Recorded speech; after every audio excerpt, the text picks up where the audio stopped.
Hey, Matt, can you hear me now? I think that should have fixed it. We had the wrong setup over here. So let's try this again. Hey, it's the end of the year. I hope that you're looking at everything you did last year and evaluating where you want to go next year. We spent a few hours with our clients already doing this process, going through, expectations, results. The good news, our clients were ahead of where they wanted to be. They're very happy, which makes us happy. But more importantly, we're defining what next year looks like. And I'm going to give you a simple process for this. So if you know how many sales you had, you know how many leads you need, you know what your closing rate is, you can determine next year's total sales by taking total sales divided by average sale divided by percent of close, and you know exactly how many leads you need if you know your lead to close ratio to set you up for next year. It's very simple. You are doing your team a disservice if you're not taking the time to go through the process and understand what your financial goals are, what your operational performance goals are for next year, what your marketing goals are for next year, how you're going to improve administratively, and how you're going to grow a stronger, better, more effective team. Look, the environment is always changing. And one of the biggest things I can tell you is if you're not adjusting with the environment, you will get left behind.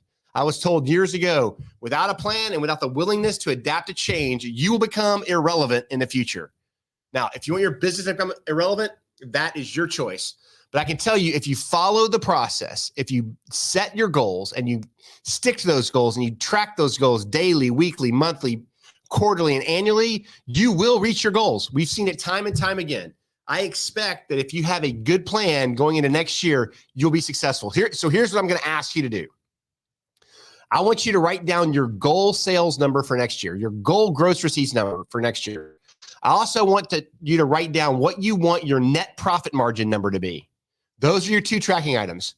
I want you to get your team to work backwards from that gross sales number that you want to achieve next year.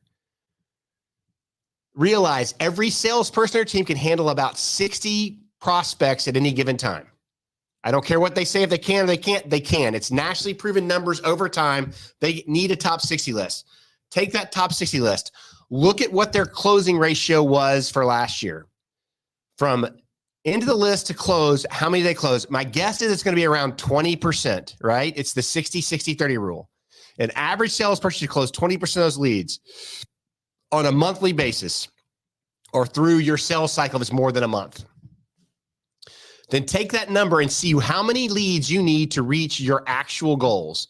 You may need to hire more salespeople. That's what you may find. You may need to find better salespeople that they're not meeting the 20% close rate. You may need to get them training to get them to where they need to be. But if you take this process and do the math, you will know exactly what you need to do to reach your goals next year. Look, I can tell you it works. We've done it 100 times or 1,000 times now with clients. So my encouragement to you is look at what you did last year, plan for next year, and get to work. You got 2 weeks.